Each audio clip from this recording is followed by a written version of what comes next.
Well, this is without a doubt one of the most embarrassing moments for anyone ever. And when you're talking about the life of Muhammad, that's saying something, because he had a lot of really embarrassing moments. I mean, it was a massive embarrassment when he married the wife of his own adopted son. It was massively embarrassing when he ate poison. He was tricked into eating some poison by a Jewish woman whose family he had slaughtered. So you have all sorts of stories like that with Muhammad. This one, very, very, very troubling to Muslims, and that's why your average Muslim now rejects it. And even if you show him source after source after source showing that the story is authentic, they'll still reject it just because they can't wrap their minds around the implications of this story. So first, let's go ahead and read one example of the story. So I'll read the version in Ibn Ishaq, and then we'll talk about how many sources there actually are for this story. So for anyone who isn't familiar with the story of the Satanic Verses, basically Muhammad wanted his tribe to convert to Islam, and they weren't. They thought his religion was ridiculous. They didn't believe that he was a prophet. And so he was really, really longing for some sort of revelation that would help his tribe convert, and then he got one. But he only helped his tribe by promoting belief in their goddesses, in 3 pagan goddesses. And let's go ahead and read the story in Ibn Ishaq. We'll go into a little bit of detail here. Now the apostle was anxious for the welfare of his people, wishing to attract them as far as he could. When the apostle saw that his people turned their backs on him, and he was pained by their estrangement from what he had brought them from God, he longed that there should come to him from God a message that would reconcile his people to him. So he wanted a revelation that would help his people believe what he was teaching them.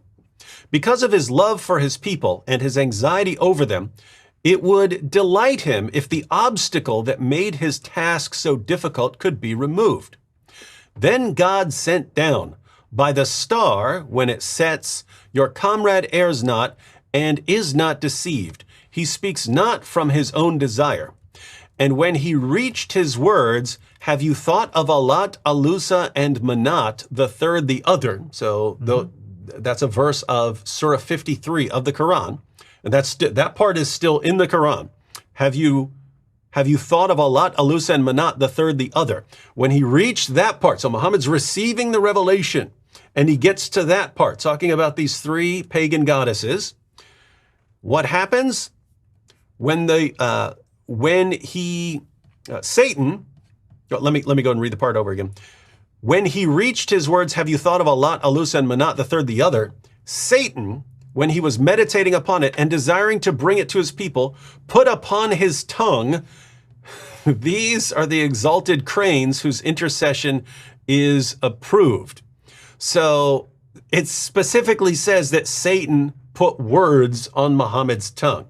Yes. So when Muhammad got to the part of the revelation from God, mentioning these 3 pagan goddesses, that's when Satan jumped in and put words on his tongue, saying that these are the exalted cranes whose intercession is to be hoped for. Right. So the idea is that these are like bird goddesses, and it's okay to pray to the bird goddesses. You still understand that Allah is the main God, but there are these bird goddesses who intercede for you, and you can pray to them because they'll just carry your prayers up to Allah. And that's really the idea behind idolatry. I mean, most idol worshippers believe that the idol they're worshiping just will intercede between them and the actual deity. That's all. Yep.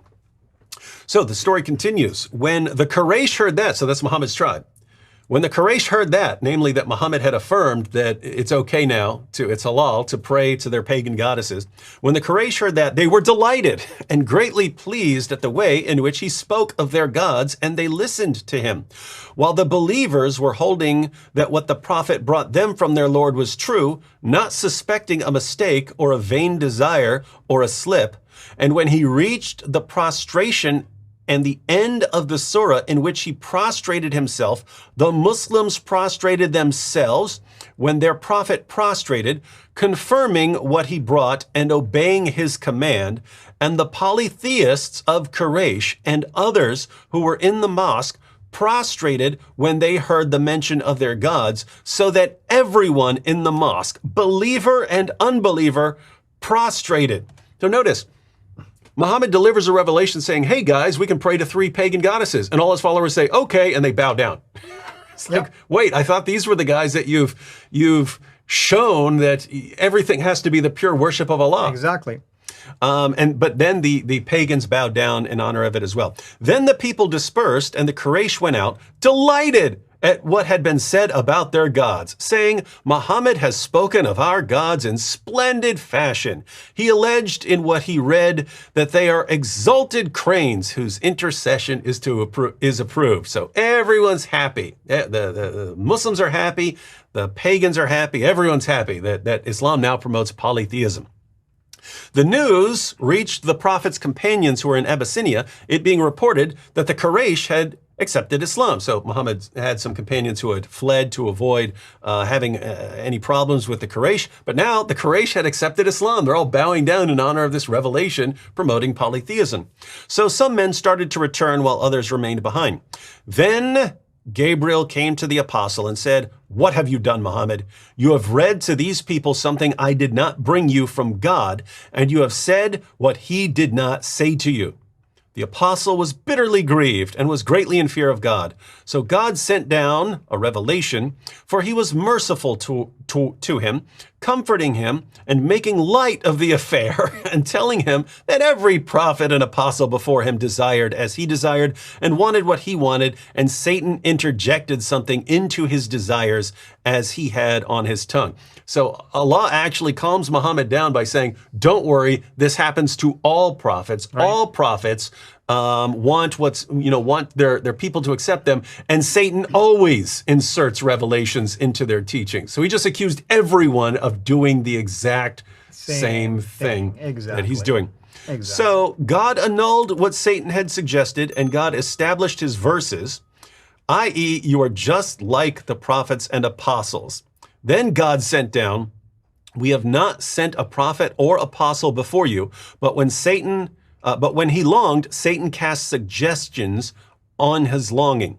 But God will annul what Satan has suggested. Then God will establish his verses, God being knowing and wise. And that's Surah 22, verse 52 of the Quran. God's response to the story of the Satanic Verses was, don't worry, Muhammad, everyone does this. All the prophets deliver revelations from the devil from time to time. So don't feel so bad. Everyone does it. Faster than you can say mental hospitals, disabled kids, hammers, and Arab boyfriends. It seems like David Wood has dumped his first Arab boyfriend, Sam Shamoun, and got another Arab boyfriend, al-Fadi. Since David Wood likes being gay and expressing his gayness with fellow Oriental Christians. Just like James White has some weird gay fetish for young Muslim boys, well, David Wood's got some weird gay fetish for Arab Christians. So his latest Arab boyfriend is al-Fadi. So basically, on a more serious note, now notice what David Wood said. He said that Ibn Ishaq related the story. Well, did you know that even Ibn Ishaq said that the Satanic Verses story is false and a forgery? Abu Hayyan al-Ansari mentions about this story, Imam Muhammad bin Ishaq, which is Ibn Ishaq, the writer of the sirah. The compiler of sirah was asked. He said this is from the fabrication of the heretics, and he wrote a book on the issue. This is found in al-Bahr, al-Muhit, fil Tafsir, volume 7, page 526. So even Ibn Ishaq said that the Satanic Verses story is false. It's not reliable. Ibn Kathir, who is the most important Sunni commentator on the Quran, also says this. Ibn Kathir says all the links of this tradition, the Satanic Verses, are unauthentic, and I have found no correct version of this with continuous links. Ibn Kathir in his Tafsir, Volume 5, pages 441 to 442. So even Ibn Ishaq and Ibn Kathir, who is the most important, Ibn Kathir, who is the most important Quranic commentator, states that this Satanic Verses story is false. But what about the Quran, chapter 22, verse 52, the verse that he just cited at the end of the video? Well, this verse was revealed in Medina, and the Satanic Verses allegedly happened in Mecca. So the Quran, chapter 22, was revealed many years after the Quran, chapter 53. So the Quran, chapter 22, verse 52, is just a general statement. And the statement is true. If you read the Gospel of Matthew and Luke, Jesus was tempted by the devil, by Satan.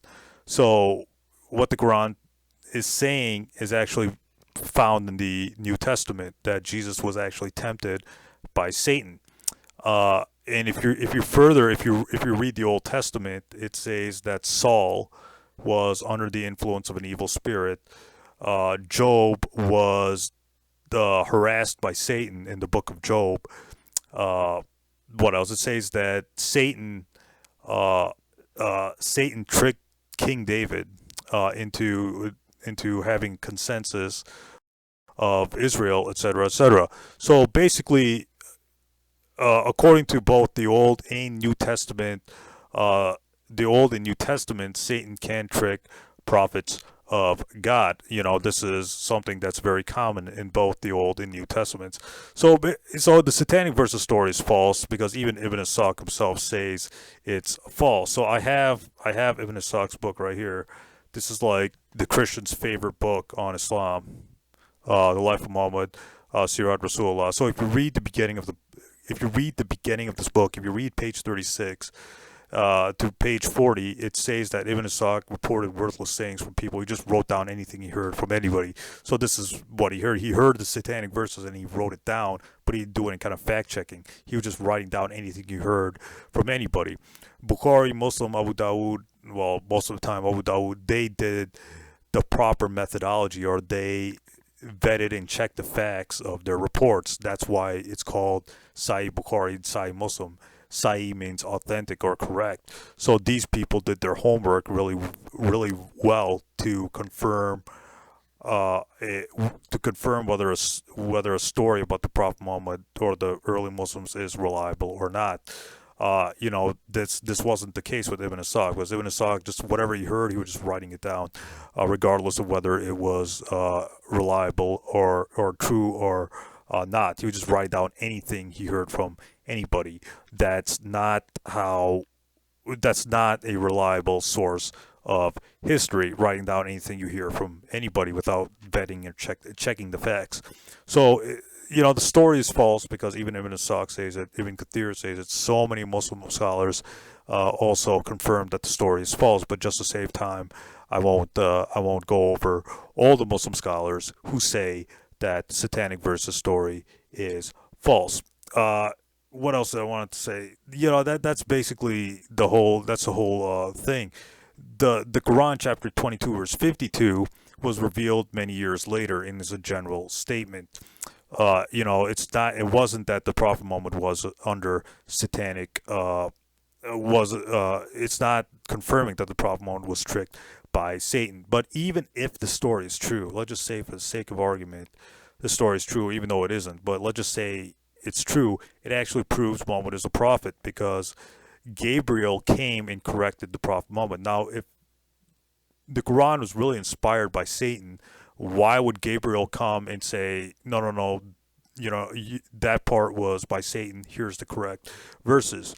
So read the entire story. The entire story actually confirms that Prophet Muhammad was a prophet, because Angel Gabriel came and recited the correct Quran, chapter 53 verses, and corrected what Satan tricked the Prophet Muhammad into saying. So even if the story is true, read the entire story. Don't just read the part where Satan recited the Satanic Verses. Read the entire story. Angel Gabriel came later and corrected the Prophet Muhammad. So it actually proves that the Prophet Muhammad is a real prophet.